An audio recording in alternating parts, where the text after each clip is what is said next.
Now we're moving on to project 65. We've got 3 people here, 2 ladies, 1 gentleman. We've got Daphne Ribière, Martin Krembel and Juliette Rose.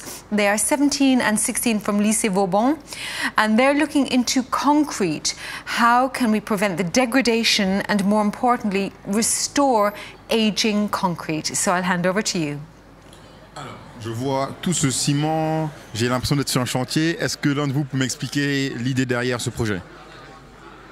Notre idée, elle est venue en visitant la Cité radieuse à Marseille. On a tout de suite remarqué qu'il y avait beaucoup de dégradation sur le ciment, donc on s'est demandé comment est-ce qu'on pourrait prévenir toute cette dégradation, ou alors comment la réparer, tout simplement parce que notre école, elle est elle aussi faite essentiellement de ciment.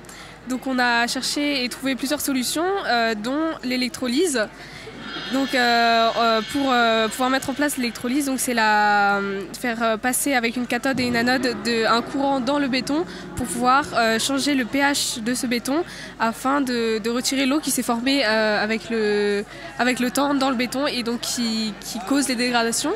Donc en changeant ce pH, ça va retirer toute trace d'eau dans le béton, ce qui va permettre de réduire considérablement toutes les fissures dans le béton.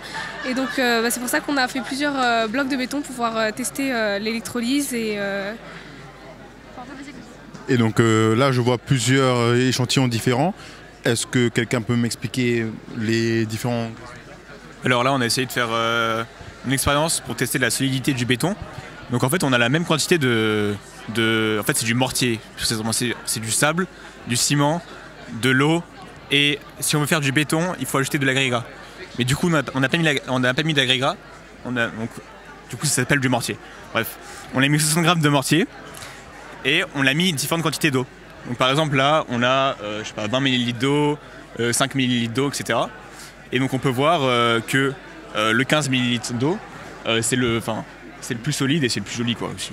Donc moins il y a d'eau, plus solide le béton il est, c'est ça?